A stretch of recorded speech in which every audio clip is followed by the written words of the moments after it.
El Perú primero. Bien, buenas tardes con todos los que nos siguen a través de las redes sociales del Fondesit y el Concitec. Estamos continuando hoy con una más de las entrevistas de este ciclo alrededor de la convocatoria Proyectos Especiales Respuesta al COVID-19, que busca impulsar proyectos que ofrezcan soluciones efectivas y de rápido desarrollo a los desafíos sanitarios ocasionados por la pandemia. La convocatoria cerró el proceso hace ya algunas semanas con la publicación de la lista de 29 proyectos seleccionados para recibir una subvención total de 6 millones de soles.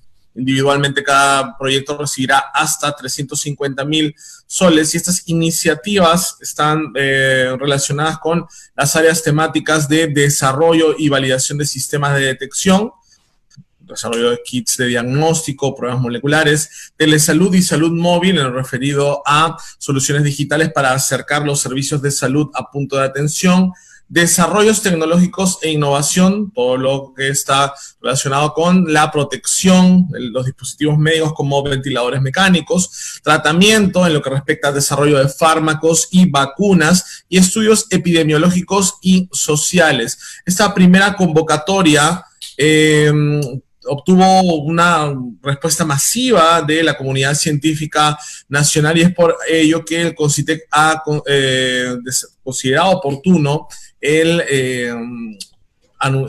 iniciar dentro de algunos días ya una segunda convocatoria para financiamiento de nuevos proyectos relacionados con los desafíos del COVID-19. En tal sentido, hoy presentaremos una iniciativa de la Universidad Nacional de Ingeniería titulada Indumentaria con protección al COVID-19, usando textiles funcionalizados con nanopartículas. Para hablar sobre este interesante tema, contamos con la presencia del investigador principal del proyecto, es José Luis Solís Vélez, quien obtuvo sus grados de bachiller, magíster y doctor en física en la Universidad Nacional de Ingeniería. El doctorado lo obtuvo en cooperación con la Universidad de Oulu, Finlandia, y ha realizado postdoctorados en la Universidad de esta misma casa de estudios, Oulu, en Finlandia, en Uppsala, Suecia, y Texas A&M University, en los Estados Unidos. Doctor Solís, buenas tardes. Buenas tardes, Hans. Sí. Bien, una propuesta interesante. Puedan tener estas propiedades antivirales en lo que respecta al COVID-19 o al SARS-CoV-2, que es el nombre propio del virus que hoy causa esta enfermedad. Bien, nosotros venimos trabajando ya más o menos 10 años en el tema. Nosotros, es una línea de investigación que venimos desarrollando en el laboratorio. Nuestro laboratorio se llama Materiales Funcionales y Energías Renovables, donde inicialmente comenzamos con nanopartículas. O sea, primero sintetizamos nanopartículas y expusimos a algunas bacterias y obtuvimos que había respuesta positiva, no permitía que se crezcan más y más bien que se destruyan. Y entonces después mejoramos las técnicas y empezamos a hacerlo en textiles, ¿no? Y a lo largo de estos años hemos ido mejorando, porque al comienzo los textiles no soportaban lavadas, y actualmente, ya el año pasado justamente logramos tener textiles, tanto de óxido de cobre como de óxido de zinc, que cumplen algunos estándares de la industria que justamente pueden soportar lavadas. Estos textiles ya fueron probados con algunas bacterias, ¿no? Con E. coli, Staphylococcus aureus, dándonos buenas respuestas. Funciona bastante bien. Entonces, cuando se presentó la convocatoria, entonces nosotros decimos, habían ya reportes anteriores de que el óxido de cobre también responde a algunos virus, como el virus del SIDA, también al H1N1, que es de la gripe.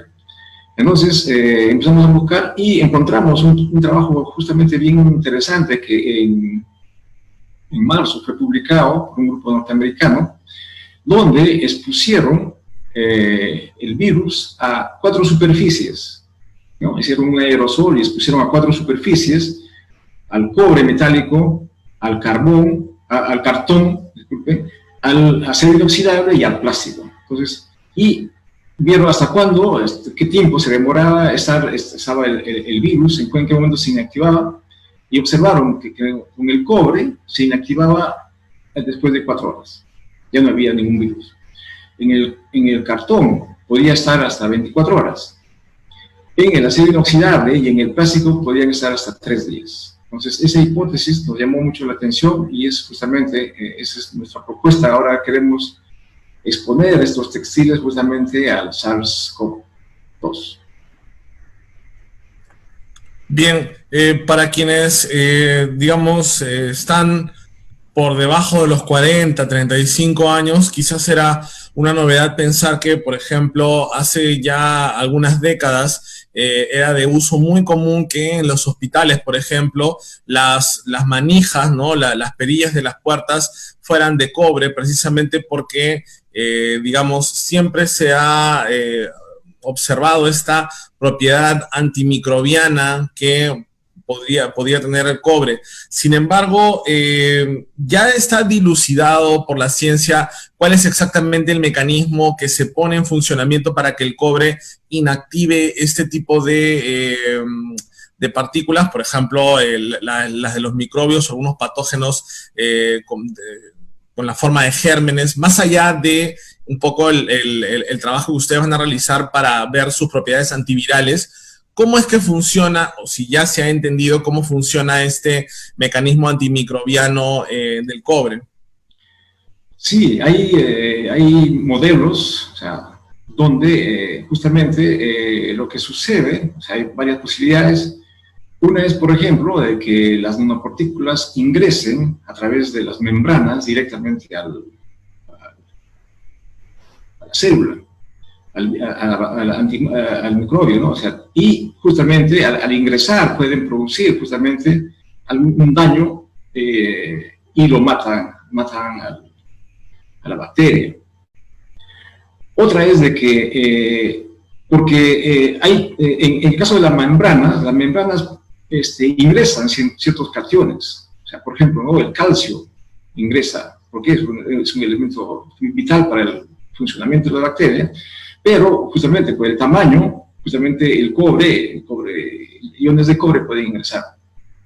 Aparte de eso también, cuando el cobre ingresa, se produce un mecanismo, que es un mecanismo que le llaman ROS, que es especies oxidativos reactivos, son especies de oxígeno que son bien reactivos, como el oxígeno, puede ser el OH, entonces, esos se producen justamente cuando el ion ingresa dentro de la bacteria.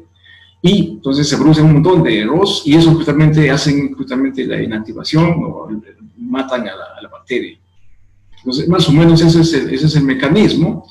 Y algo importante es de que también tiene que ver con el tamaño de las partículas. Por ejemplo, en el caso de las nanopartículas, estas pueden ingresar, no solamente el ion, ¿no? El ion cobre, como en el caso del metal, ¿no? El metálico, o sea, el cobre metálico, sino también en este caso de las nanopartículas, por el tamaño muy pequeño, una nanopartícula estamos hablando del orden de 10 a 20 nanómetros, estos pueden ingresar directamente y también producir ese daño.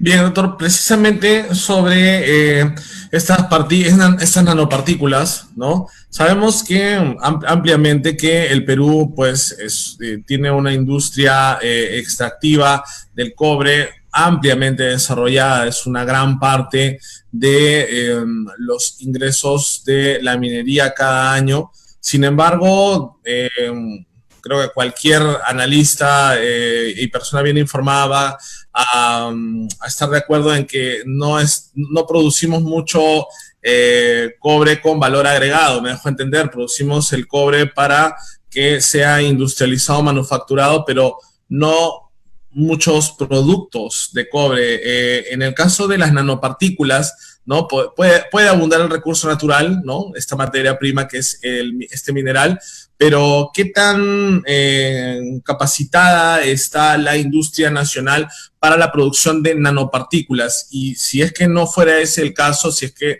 un poco fuera complicado eso, ¿cuál es el mercado al cual ustedes apuntarían para obtener este material? Sí, justamente eso fue la preocupación bastante, ¿no?, de nuestro grupo. Inicialmente, nosotros trabajamos con sales importadas, o sea, químicamente puro, o sea, importábamos sales de Estados Unidos, ¿no? Por ejemplo, el sulfato de cobre o el acetato de cobre, pero eran bastante caros, ¿no? Entonces, por ejemplo, yo hice un trabajo de una tesis con 2 estudiantes de ingeniería química y funcionó muy bien, escalamos todo. Y cuando estaba estudiando la tesis, vino el joven y me dice, pero profesor, no podemos hacer esto, ¿por qué? Me dijo, pues si hacemos costos, o sea, con la sal importada era pues carísimo. Entonces empezamos a explorar con sales que se producen en el país, tienen diferentes grados, pero el grado más común que se produce y es barato, ese se llaman el grado minero, o sea, un grado industrial, que tiene más o menos entre 97 y 98% de pureza. Y probamos, o sea, inclusive, o sea, hay una empresa nos nodaron, nos nodaron varios kilos y empezamos a hacer pruebas y logramos obtener nanopartículas con esas mismas propiedades y a partir de eso solamente usamos ese tipo de material. Entonces, hemos desarrollado un equipo, un reactor pequeño en el que nosotros podemos producir 100 gramos en un batch, en un día, de nanopartículas. Y eso es fácilmente escalable, inclusive hicimos un nivel de escalamiento hace algunos años en una universidad, en una CEN, ¿no? En la cementera, nos proveyó un reactor pequeño, donde produjimos más o menos 1 kilo. Y es escalable, o sea, no hay bastante, lo importante es que la técnica que hemos desarrollado es la técnica química. Los reactivos son nacionales y se puede hacer. O sea, la pureza, claro, no es de gran pureza, pero es efectiva. Entonces, es posible, ¿no? Inclusive, eso es la nanopartícula, ¿no? Ahora, pero nosotros lo que hemos hecho, no hemos producido la partícula y después la hemos impregnado en el textil, sino eso al comienzo no nos dio buenos resultados porque las nanopartículas, si bien cierto, se impregnaban en la fibra, pero tenían muy pobre adherencia y se caían. Entonces, ideamos un método que lo hemos patentado, justamente ya este año nos van a dar la patente, Indecopy, en el que nosotros lo que hacemos es crecemos las nanopartículas durante el proceso de teñido de la tela. Entonces ahí podemos los reactivos, después la reacción química in situ, y esas sí tienen una buena adherencia porque justamente las nanopartículas quedan ancladas justamente en algunos defectos de la fibra y ahí se quedan bien ancladas y han llegado a soportar 20 lavadas. O sea, después de 20 lavadas, las propiedades antimicrobianas están todavía funcionando muy bien. Bien, y con respecto al zinc, que también, digamos, está comprendido en su trabajo, y bueno, es también menester decir que somos los segundos productores mundiales de zinc, ¿no? O sea, tenemos también una abundancia de este recurso. ¿Qué se ha avanzado con respecto, o qué resultados ya han obtenido con respecto a las posibilidades, las propiedades que podría tener este metal también en el ámbito de los microbios, las bacterias y los virus? Claro, o sea, tiene también propiedades antimicrobianas, pero son, digamos, no son tan poderosas como el óxido de cobre, pero tienen una propiedad importante y que hemos trabajado bastante también en los últimos años, es de que el óxido de zinc tiene un gap del orden de 3.2 electronvoltios, y eso está en el rango ultravioleta. Entonces, es un material que absorbe el ultravioleta. Entonces, si bien es cierto, nuestras ropas, ¿no? La camisa, por ejemplo, nos protege del UV, pero no nos protege totalmente. Realmente, o sea, por los poros pasan el UV y justamente ahora es tanta conciencia de la radiación UV, es muy importante. Entonces, hemos logrado producir también telas que tengan propiedades que absorben el UV, ¿no? Todavía nos faltan ajustar más parámetros, o sea, todavía soportan lavadas, pero todavía tenemos que ajustar más, pero sí, también hemos logrado, pero también tiene propiedades antimicrobianas. Entonces vamos a probar los dos con el COVID, pero vamos a ver cómo nos va. Pero son dos materiales muy interesantes. O sea, nosotros somos, como tú dices, somos segundo productor de zinc y no tenemos ninguna aplicación, ¿no? Entonces, justamente, y esta también hemos usado sales de grado minero, nitrato de zinc, y hemos obtenido esos resultados muy interesantes, ¿no? Hemos logrado protección, se cataloga el grado de protección de UV, hemos logrado protección súper, ¿no? Alta, muy alta. Vaya, comprendo. Doctor, ¿cuál es o cómo está pensado este proyecto en sí, en la forma final, el producto final que tendría esta iniciativa? Entiendo que en este momento están, digamos, en plena etapa de explorar y de evaluar y validar estas propiedades que podría tener el óxido de cobre y el de zinc, pero ¿se imagina usted más o menos en qué indumentarias, en qué prendas de trabajo médico sería más útil este material? No sé si en mascarillas, en las mismas batas, los protectores faciales de la cabeza, ¿qué es cómo lo han proyectado? Claro, o sea,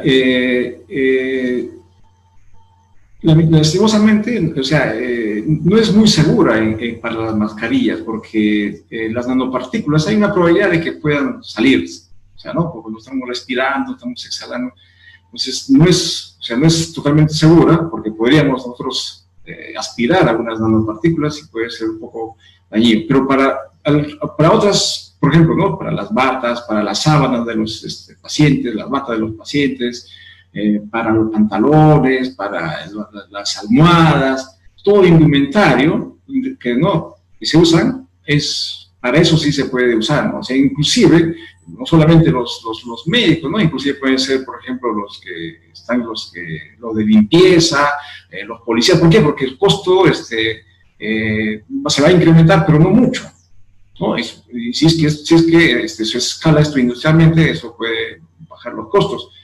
Justamente el objetivo, o sea, de esto es de que paralelamente a que estamos vamos a probar, ¿no? Ciertas concentraciones de esta tela, a ver cómo responden al SARS-CoV-2. Vamos a también ver las posibilidades de hacer escalamientos a nivel industrial, ¿no? O sea, hay empresas que están interesadas, entonces vamos a empezar a hacer pruebas ya a nivel industrial. Entonces, eso es el plan. O sea, que al final del proyecto lo que vamos a tener es un paquete tecnológico en el que justamente hay empresas que están interesadas y a ellos ya después podrían usar la tecnología para producir en masa estos textiles funcionalizados, ¿no? Con nanopartículas. Bien, doctor Solís, también se ha informado anteriormente acerca de un poco el factor sudor, ¿correcto? O sea, ¿cómo es que el sudor, al contener sales, podría interferir en esta acción antimicrobiana o antiviral, en último caso, digamos, en la medida en que uno lleva esa prenda? ¿Cómo han previsto que se podría un poco solucionar, superar ese factor, el factor del sudor interviniendo en la acción que podría tener el textil con el virus? Bien, buena pregunta, ¿no? Justamente, puede poner la primera foto donde estamos en la entrada del laboratorio. Es un laboratorio nuevo que se ha inaugurado este año en la Universidad Nacional de Ingeniería, en la Facultad de Ciencias. Entonces, nuestro grupo es multidisciplinario, ¿no? Yo soy físico, la doctora Mónica Gómez es química, tenemos la magíster Esmeralda Román, es ingeniera textil, Cleni Villalba es ingeniera textil, Carmen Uribe es ingeniera textil, ella es ingeniera química, pero se ha dedicado bastante a la industria textil. Entonces, es bastante multidisciplinario y justamente, o sea, esa interacción ha sido bastante fructífero, ¿no? O sea, nosotros, por ejemplo, como científicos básicos, digamos, en física y química, conocemos muy bien las nanotecnologías, cómo podemos hacer los mecanismos, ¿no? Cómo producirlas. Pero, justamente, los ingenieros químicos y los ingenieros textiles nos han dicho justamente, hay controles de calidad en las telas. Entonces, tenemos que pasar el control. Por ejemplo, no solamente la solidez al sudor, tenemos que hay solidez al frote, ¿no?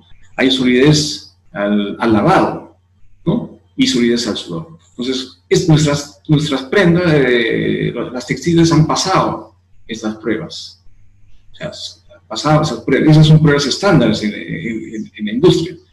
Es muy importante justamente esa interacción, ¿no? O sea, esa interacción con gente que está mucho más ligada a la industria. Nosotros somos bastante científicos, pero ese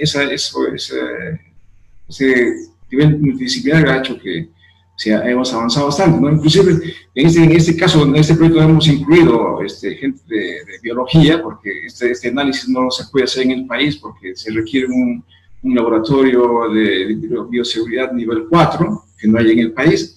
Entonces hemos encontrado la alianza con la Universidad de Sao Paulo, donde justamente ellos van a hacer esa prueba. Sin embargo, antes hemos trabajado, ¿no?, con la bióloga Dora Maurtua de la Universidad Cayetano Heredia, con ella que hemos desarrollado justamente la técnica, porque no es lo mismo hacer las pruebas con las nanopartículas o con el polo, sino con el textil hay normas, hay todo estándares que hay que cumplir, y eso hemos desarrollado. Antes, estos análisis antimicrobianos se hacían en el extranjero. Pero ahora nosotros hemos desarrollado, justamente la bióloga Dora Maurtua, ella hace este análisis con esa norma, desarrollada en un proyecto anterior.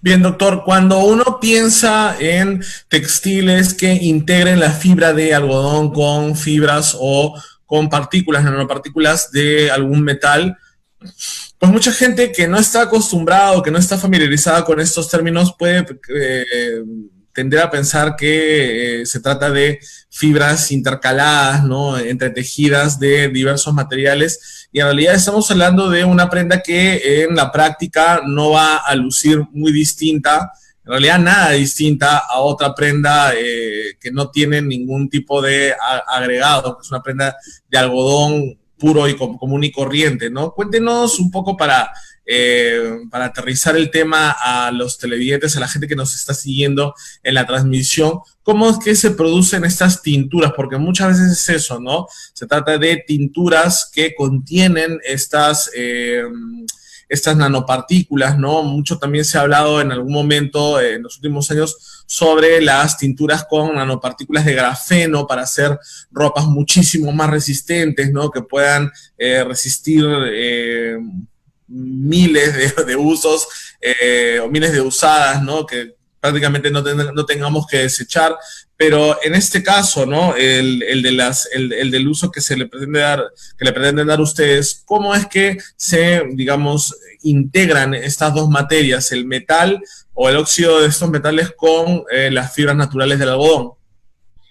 Sí, justamente, Lorena, puedes pasarlas. Hay dos imágenes, esas son microscopías de alta resolución.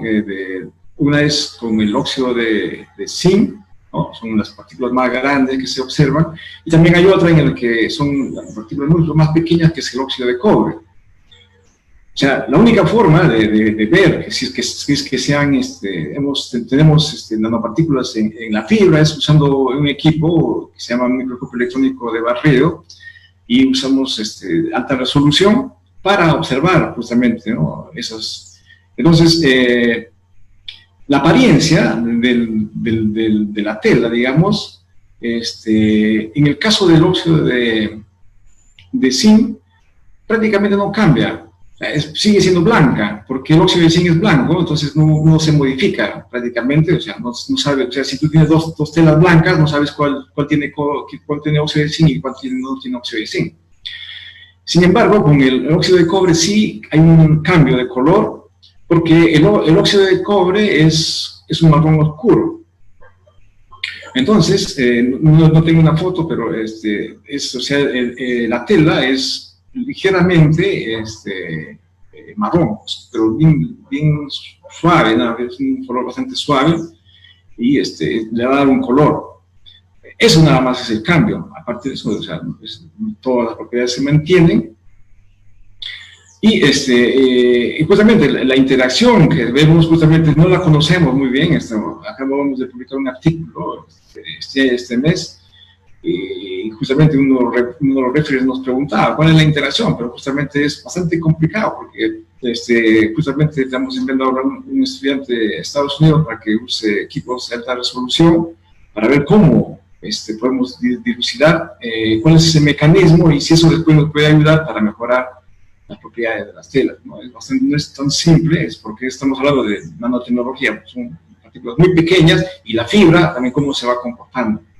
Entonces, es todavía, o sea, nuestra hipótesis, cómo se impregna, es justamente, nosotros no partimos de las nanopartículas, sino, digamos, en pocas palabras, nosotros hacemos la reacción química en la fibra. Entonces, al hacer la reacción en la fibra, entonces, hay nanopartículas que van a comenzar a crecer justamente en la fibra. Y esas justamente quedan fuertemente adheridas. Por eso que estas telas soportan lavadas. Eso es lo que... Pero, o sea, no va a haber diferencia. Entonces, solamente es el color y nada más, no cambia más nada.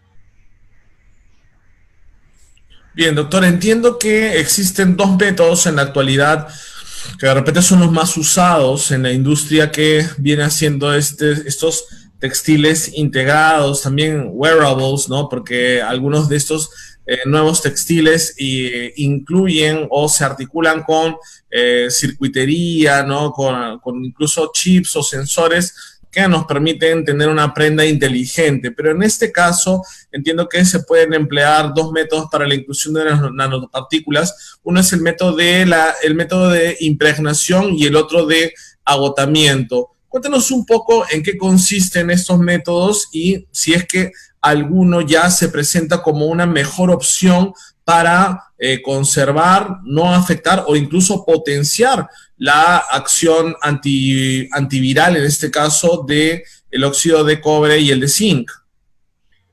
Bien, entonces pueden mostrar ahí, tenemos dos equipos. Nosotros tenemos dos equipos de escala laboratorio. O sea, eso nosotros hemos adquirido el año pasado el Fuller y hace ya algunos años atrás el agotamiento. Son dos equipos muy usados en la industria textil. En la industria textil usan estos dos equipos para teñir las telas. O sea, si ellos quieren, si es que ellos, o sea, si uno quiere teñir, entonces dependiendo, o sea, algunas empresas optan por usar agotamiento y otras impregnación. La diferencia entre ellas es la siguiente, ¿no? O sea, en el caso de agotamiento, es como, imagínense, en un vaso, un vaso con un colorante, y en el cual agarro una tela y lo sumerjo. ¿Qué va a pasar? ¿No? O sea, si después de un tiempo lo agito, qué sé yo, levanto la tela, va a estar coloreada.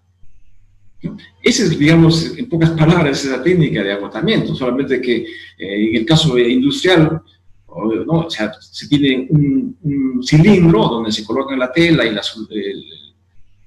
el colorante o la solución que queremos impregnar, y se produce, ¿no? Se agita, se puede calentar, o sea, hay varias, se puede variar el pH, puedes introducir ciertos otros reactivos, o sea, es todo un proceso controlado, ¿no? O sea, se controla todo. Entonces, algunas empresas usan esa técnica de agotamiento. Y la otra técnica, que es de impregnación, es es similar, digamos, o sea, porque partimos realmente con una solución coloreada, digamos, y la tela va a pasar por la solución coloreada. Después, entonces, al pasar, va a coger el color, ¿no? Y después de que eso pasa a unos rodillos, y en esos rodillos se le aplica una presión, ¿no? Una presión, ¿no?, determinada, y por ahí pasa la tela. O sea, por eso se llama técnica de impregnación, o sea, aparte de, o sea, este agotamiento, o sea, ha cogido el color, pero después se impregna, o sea, al hacer la presión, y luego hay un tratamiento térmico que se seca, ¿no? O sea, se seca, se fija el color. Entonces, esos dos equipos existen. Nosotros hemos probado con los dos y hemos hecho inclusive una mezcla, o sea, experimentalmente, o sea, a ver qué pasa si yo mezclo primero agotamiento, después impregnación, o al revés, impregnación, después agotamiento, y hemos visto, hay mejoras en ciertos casos, pero por ambos métodos se obtiene buenas telas con buenas características, o sea, desde el punto de vista antimicrobiano. Entonces, se pueden afinar algunas cosas, pero o sea, desde el punto de vista industrial se pueden producir de ambas técnicas. Bien, ¿estas prendas tienen algún tipo de, digamos, diferencia con cualquier otra ropa o indumentaria regular en términos de su vida útil? O digamos que más bien tienen una vida útil más larga. ¿Tienen ustedes más o menos proyectada si es que habría alguna diferencia a este nivel? Esas cosas no lo hemos probado totalmente, porque como te digo, o sea, lo que hemos hecho son solamente la prueba de solidez al lavado, hasta 20 lavadas, entonces, pero no hemos visto, digamos, hasta cuántas lavadas va a soportar, ¿no? Y tampoco sabemos, por ejemplo, unas sábanas en el hospital, cuántas lavadas soporta, o sea, cuál es la vida útil. Esos detalles no los conocemos, pero lo importante es de que la diferencia entre una sábana normal y una sábana funcionalizada con nanopartículas te va a dar una protección. O sea, la motivación de toda nuestra investigación en estos años ha sido que hay lo que se conoce que enfermedades intrahospitalarias. Entonces, por ejemplo, ¿no?, tú vas al hospital, a la clínica, y como tus defensas están bajas, y en el hospital y en la clínica hay un montón de gérmenes, un montón de bacterias, y muchas veces te enfermas, ¿no? O sea, te adquieres otra enfermedad, se te infecta la herida, o sea, hay varias cosas. Entonces, y para eso justamente hay técnica, o sea, si bien es cierto, también hay toda una concientización de lavado de las manos, todo lo mismo que con el COVID, pero también es necesario cierta protección. Entonces, esa es la motivación inicial de nuestro trabajo, y es bien importante, ¿no? Es bastante importante estos textiles y que llegue a la población, porque existen esas telas, pero son caras.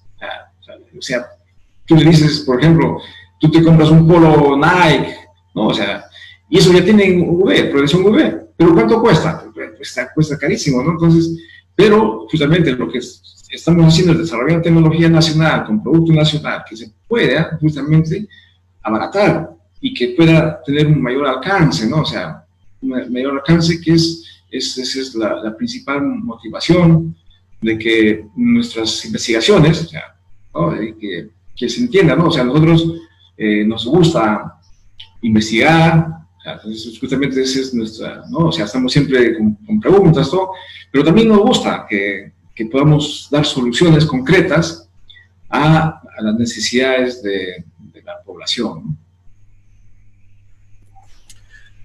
Bien, precisamente, doctor Solís, ¿qué otras opciones, ya más allá de este proyecto, qué otras opciones abre en un futuro cercano el uso de estos textiles inteligentes o que cuentan con la inclusión de nanopartículas de diversa índole? Se ha señalado en algún momento, por ejemplo, el hecho de poder convertir una prenda en, digamos, un dispositivo integrado a Internet de las cosas, ¿no? También se ha hablado acerca de camisetas que hagan un monitoreo de signos vitales, o también, por ejemplo, otras que se ajusten al cuerpo del usuario, o que incluso regulen la temperatura del mismo en función a las condiciones climáticas que se viven. Cuéntenos un poco más acerca de de las posibilidades con las que podríamos contar en los próximos 10, 20 años, gracias a la inclusión de nanopartículas en textiles. Claro, justamente la investigación está centrada bastante en las aplicaciones textiles, porque nos da un gran abanico de diferentes posibilidades, desde cosas bastante sencillas, digamos, digamos, estos textiles que hemos hecho, digamos, no tienen,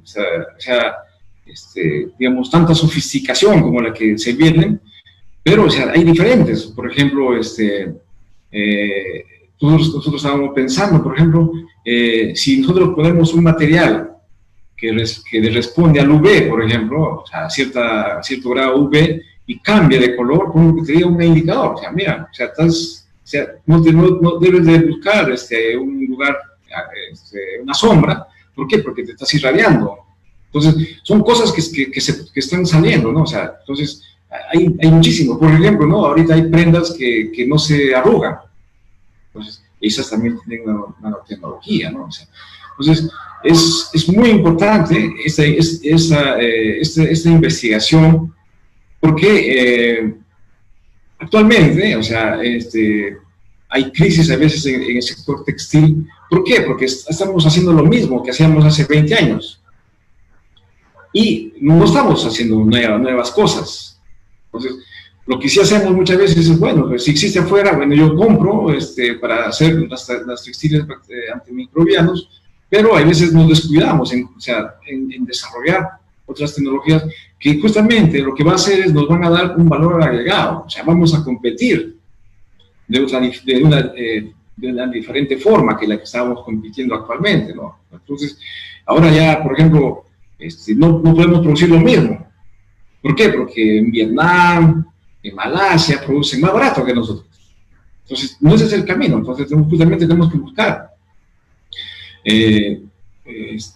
desarrollar tecnología para producir otro tipo de prendas. Por ejemplo, ahorita estamos trabajando, eso es otro proyecto con CITEC que tengo con el Banco Mundial, que justamente nos ha ayudado también a hacer este desarrollo y aquí de equipos, es para, estamos comenzando en los cueros.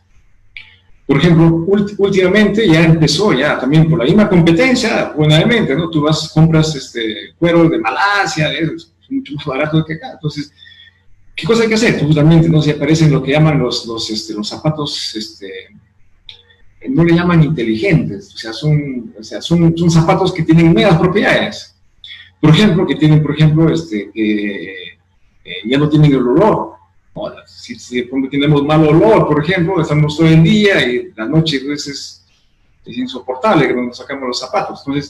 Entonces ahí, nanotecnología, tú puedes poner, por ejemplo, hay microcápsulas. Entonces esas microcápsulas, tú le puedes colocar un perfume, digamos, y que esos se van a mantener un tiempo, y cuando se revientan esas microcápsulas van a liberarse, entonces van a no solamente dar olor, sino también podríamos poner, por ejemplo, principios activos, por ejemplo, que podrían ser fungicidas. Entonces, y esos ya son productos que tienen valor agregado. Entonces, hemos tenido una alianza, estamos con una alianza muy interesante con CITEC Calzado, CITECAL, que justamente está cerca de la UNI, ¿no? Está en Caquetá. Entonces, entonces ellos también tienen procesos de teñido, estamos desarrollando cómo podemos modificar. Entonces, la nanotecnología, si bien es cierto, hace algunos años atrás era una tecnología bastante, digamos, de avanzada, pero hay ciertas cosas que sí se pueden hacer, sí podemos hacer, ¿no? Y justamente eso es lo que hemos venido desarrollando en los últimos años, y podemos competir, podemos producir innovaciones que pueden ser útiles para la industria. Bien, doctor, entonces estamos hablando aquí de prendas de indumentaria clínica, ¿no? Que podrían ser batas, guantes, incluso, digamos, prendas o ropa de cama, ¿no? Para los enfermos, que comprendan o que integren en su tejido, dentro de las fibras de algodón, también nanopartículas de óxido de cobre y óxido de zinc. Precisamente el proyecto que el doctor Solís está liderando es uno que trata de encontrar si es que estos minerales, estos compuestos minerales, mejor dicho, tienen alguna actividad o producen algún tipo de reacción al virus SARS-CoV-2 de manera que puedan terminar neutralizándolo, ¿no? Quizás, como explicaba el doctor, a través de llegar a la membrana celular del virus en sí, permitiendo la entrada de diversas moléculas de oxígeno con diversa composición que puedan terminar neutralizando esta carga vírica, ¿no? Doctor, en todo lo que hablamos, pues el público en general podría pensar que estamos conversando sobre textiles o prendas de vestir, ¿no? Indumentaria que sea de avanzada, ¿no? Del futuro, sumamente cara. En sí, en términos de costos, ¿cuánto podría llegar a costar o cuántas podría llegar a ser la diferencia entre una bata de hospital con la presencia de nanopartículas y una regular sin la presencia de estos compuestos, ¿no? ¿Hay algún estimado quizá?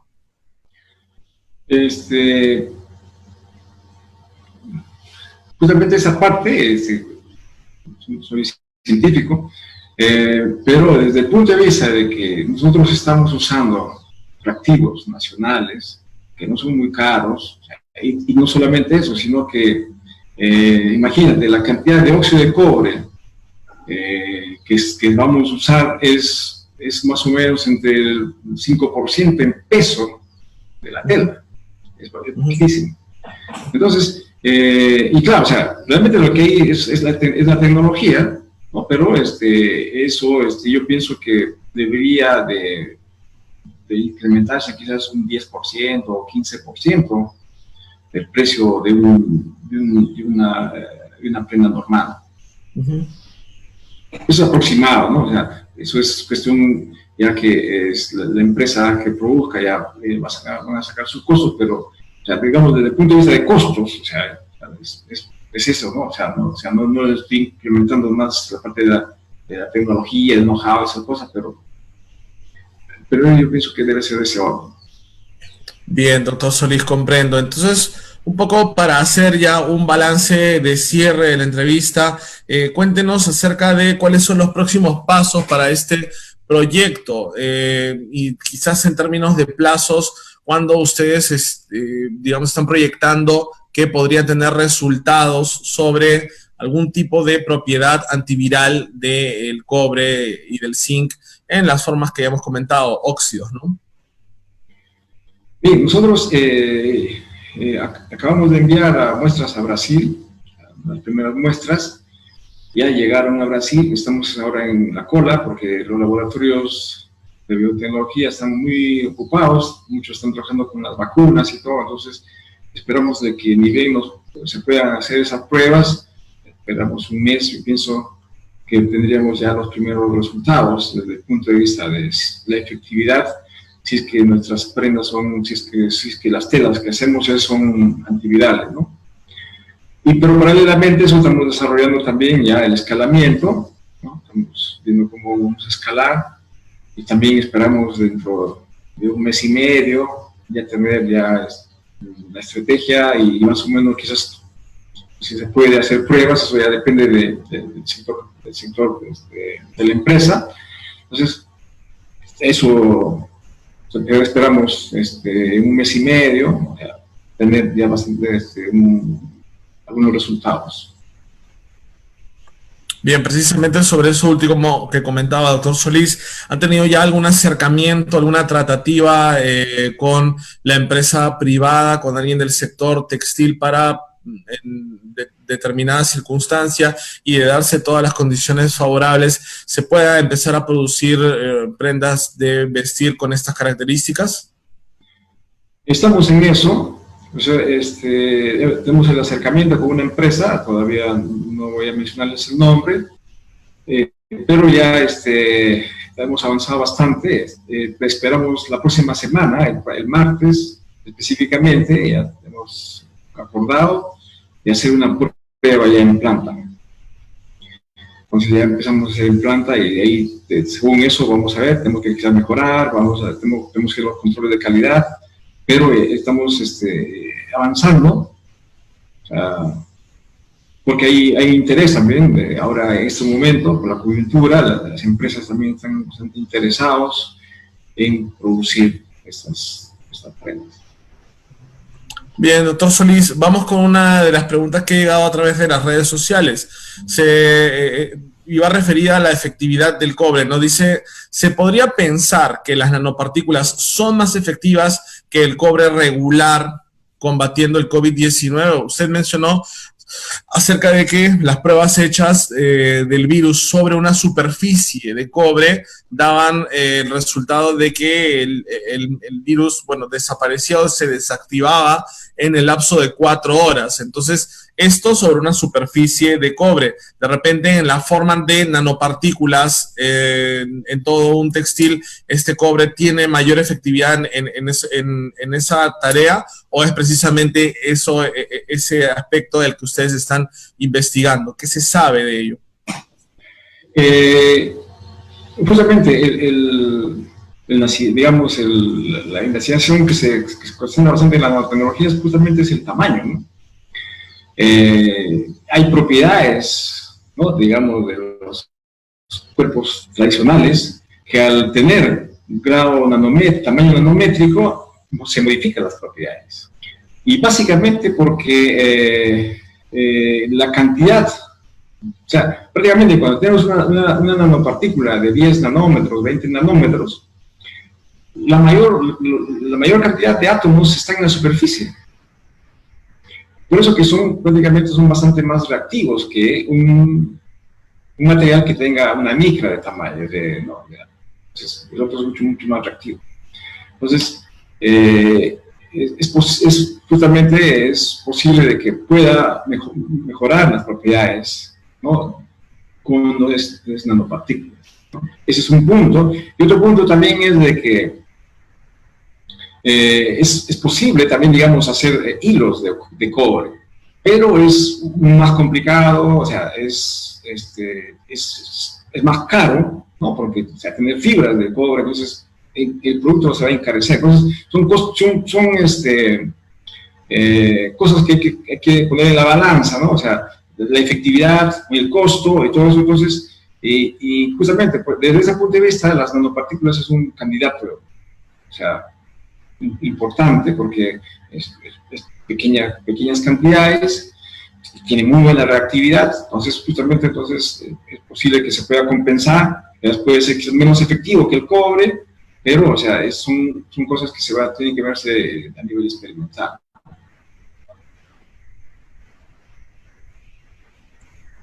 Bien, comprendo, doctor Solís, muchas gracias por su participación, su explicación tan clara.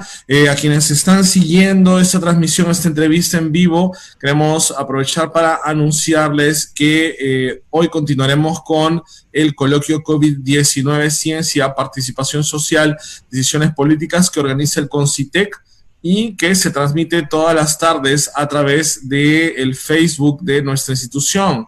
Hoy abordaremos el tema alimentación familiar a partir de la pandemia y estarán como invitados Ana María Acevedo Tobar, directora ejecutiva de Horizontes en Medio Ambiente y Salud, Jaime Llosa, asesor de la Red Ambiental Peruana, y Fernando Eguren, presidente del Centro Peruano de Estudios Sociales, la ONG CEPES. Esto comienza a las 4:30 en vivo y además quiero aprovechar este momento para anunciar la entrevista de mañana precisamente la entrevista va a ser sobre un proyecto proveniente de la Universidad Nacional San Agustín de Arequipa, ¿no? Estará con nosotros Evelyn Castro, quien presentará el prototipo de videolaringoscopio encapsulado a bajo costo.